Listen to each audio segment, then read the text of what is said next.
What if instead of using this little monster, you could add vibe to your pre-production by using something like this or a MIDI instrument? So this can be done a number of different ways, but I'm going to show you how I do it in Pro Tools with Superior Drummer. So when you first pull it up, it comes up with this default kit that sounds pretty good. I like to customize things to give it the tone and the vibe that we're going for with the song. First thing I'm going to do is change the kick to this littler one. It has a nice soft sound to it, but I also want to tune it down a little bit to just kind of give it a little bit more of a low end. There we go. And then this particular song has a side stick in it. I'd like to get a little bit more crack out of that. So I'm going to go with the maple with the wood hoops. Yeah, and that has a nice bite to it. I actually have a kit that I went and saved. So I'm going to open that. And as you can see, I added a couple of extra cymbals and tweaked some cymbals. For this particular song, I wanted things kind of dark and moody. So I chose cymbals and drums that would kind of fit that aesthetic. And then I also added this low tom. In the mixer, I'm going to go through and I'm going to mute the close mic on the kick and bring the kick out up a little bit. And I'm going to mute all of the close mics. So if you were going to mic up a drum kit, these would be all the mics that you're going to put right on the shells. Instead of the dynamic, I want to use the condensers.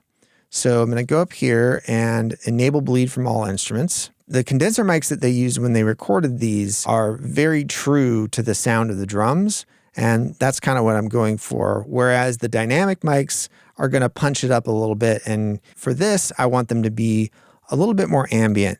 Speaking of which, we're going to go over here to the ambient ribbon mics because they just have a nice tone to them, and we'll just see how we're doing here. Okay, so that's a little much, a little too roomy, so I'm going to back that down. The hi-hat might be a little too understated now, so over here on the overheads, up here where it says hi-hat, I'll just bring that up. Yeah, I like that.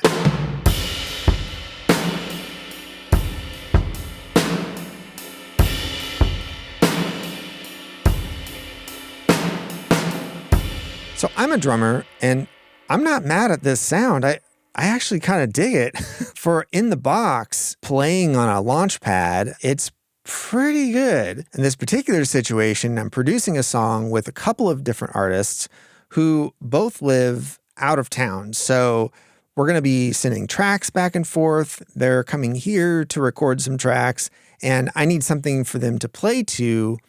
And I also need to be able to adjust the tempo easily still. And because it's in MIDI, I can open it up in Pro Tools, tweak the tempo, and then keep working on the song. Once we're past the stages of pre-production and we actually have the bones of the song a little bit more established, then at that point I might hop on the kit, or I might just keep this. The trick though is to add a human feel to it. So if you're trying to get a fake drum kit to have a real feel, you want to start with a good sounding kit, something that has a good dynamic range to it so that when you hit the snare really quietly, you get a quiet sound. It's not just a sample that's turned down, but they actually took and sampled the quiet hits of the snare.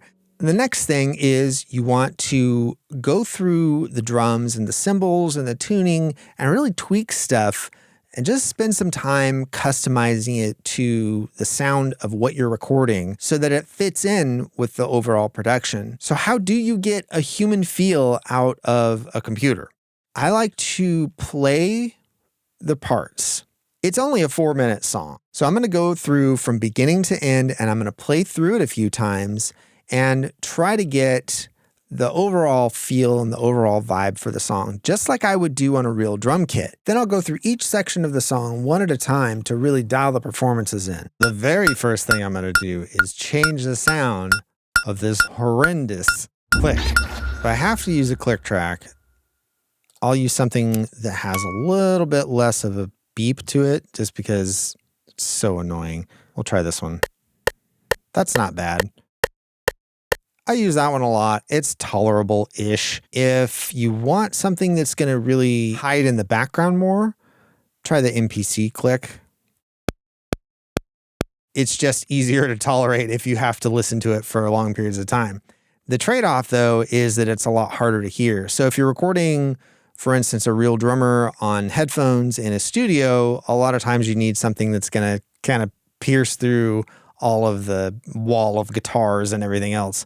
Now you'll notice down here that I have some automation built in on this click track, and that is because once I have this drum part recorded, I'm going to go ahead and shut the click off, so the only click you hear is the count off. So because this song is starting with the softer piano part and some softer guitar, I want to create a drum track that's going to be really in the background. It's not going to be aggressive, because if it is, it's going to cause everybody else to play more aggressively. It's going to cause them to play more urgently, which might mean they rush a little bit. And I want the opposite for this track. I want them to lay back on the beat. So I'm going to do kick drum side stick, which is where you just take the stick and you lay it on the snare and then you kind of crack it on the rim.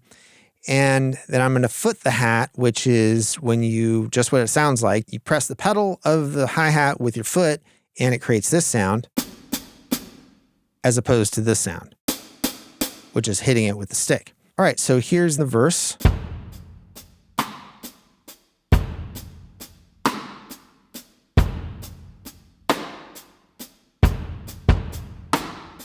I'm going to open this up in the MIDI editor. What you'll see here is that all of the velocities are way too loud. So I'm going to come through here and pull the kick drum down.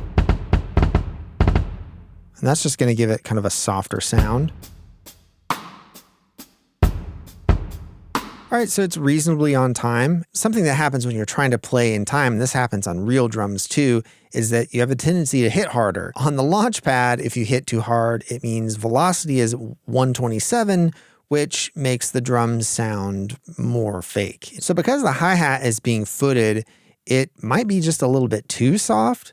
So I'm going to go ahead and click on it on the piano roll over here, and then that automatically selects all of the hi-hat hits, and I'm going to actually turn those up a little bit.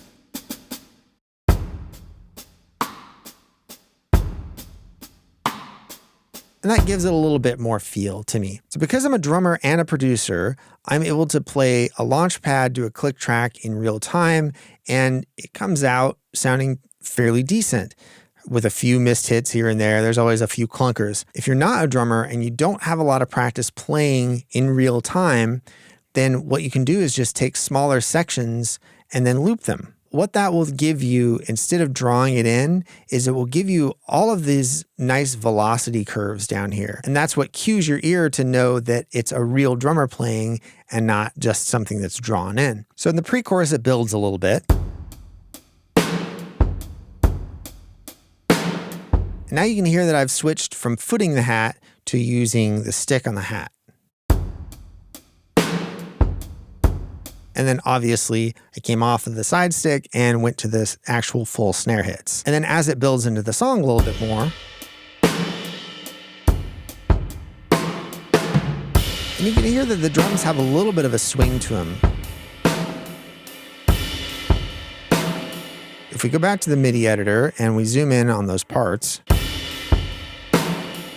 notice how all of the hits aren't right on the grid. That's the whole point. Otherwise, you could just draw it in, quantize it, and be done with the thing. It really just depends on the production. It depends on the type of music you're making, who you're making it with. If you're recording all at the same time and you have a drummer, you could just play to the drummer and forego the click altogether.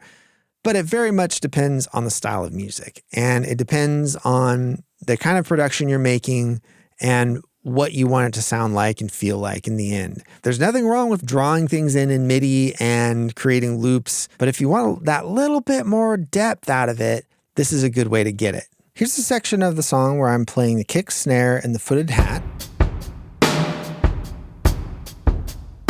And I want to add in the ride cymbal. So I'm going to bring up the transport, Command 1. I'm going to turn on MIDI merge, and this is going to allow me to overdub the ride cymbal without erasing the MIDI that's already there. And I'll enable count off, which will give me 1 bar of click before recording starts.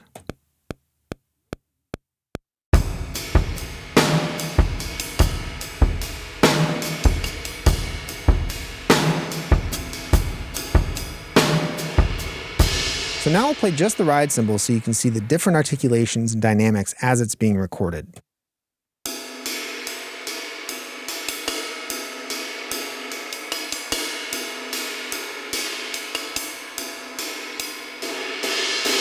I have all of these different buttons programmed for the different articulations.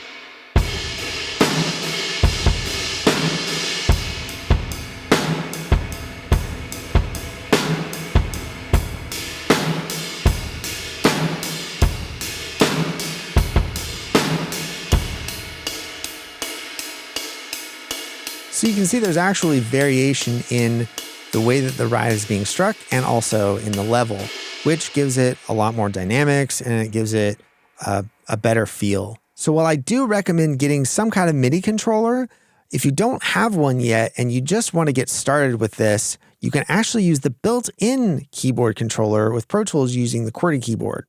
So hit Shift K, and that'll bring up the MIDI keyboard and you can use the keys on your keyboard to play. Different octaves are going to be assigned to different instruments, so that gets a little trickier. I would highly recommend getting some kind of controller so that you can lay everything out and customize it to your liking. I think that without that, I might just default to drawing it in. When you actually go and you look at the MIDI map, you can see that there's just tons of different articulations and all kinds of stuff that you can program. So it really does get kind of overwhelming once you dig into the program. There's so much to it. But the cool part about that is the longer you spend in it, you can actually get a lot of nuance out of it and feel like you're playing drums on a pad. Okay, so now that I have the drums recorded, I'm going to add some other elements, some percussion to give it even more of a human feel and maybe some stuff that I'm actually going to end up keeping in the song. But again, this is just something that everybody can play to feel inspired and feel like they're getting the vibe of the song. So what I've done is I've actually recorded some brush parts and some shaker parts. I use these wire brushes and an old snare head.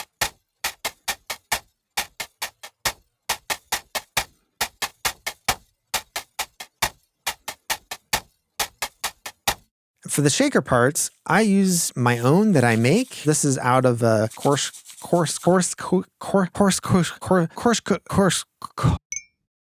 So here's what I have so far.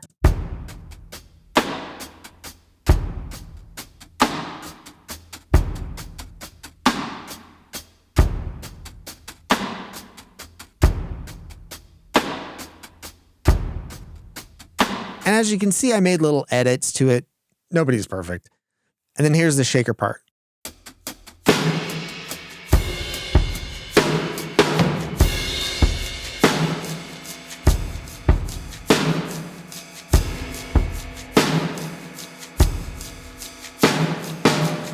I'll show you one other little trick that I do sometimes when I'm combining percussion elements with drums. And this is whether it's real drums or these MIDI drums. So if we look back at the brushes track, you'll notice that I have a compressor on here. And I kind of like these pro compressors for this specific purpose because you have a lot of really good control over the side chain and it has a really good visual representation of what's going on, which is handy when it comes to side chaining things off of other things. So I have bus 1 here sending and off of the drum track. And then on the compressor, I have bus 1 as the key input.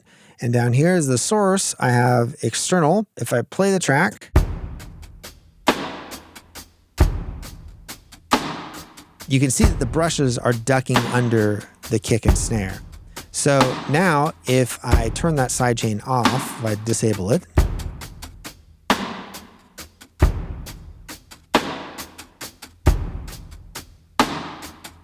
you can hear that the brushes are much more persistent. And the other thing that you might hear is there's some parts that are a little bit more inconsistent than others. And what's interesting is if you listen to those same parts with the compressor on, you don't really hear those inconsistencies as much. So the sidechain is actually helping out the performance. So there you have it. So now I have a track that has a good human feel to it, something that I can use to really create the aesthetic and the vibe of the track that I want and communicate that without having to say stupid producer things like play it more purple. I hope this has been helpful for you. And if you have any methods of your own that you want to share, feel free to drop them in the comments below. I'll see you in the next video. Thanks for watching. What am I supposed to say? I hope you've enjoyed my channel.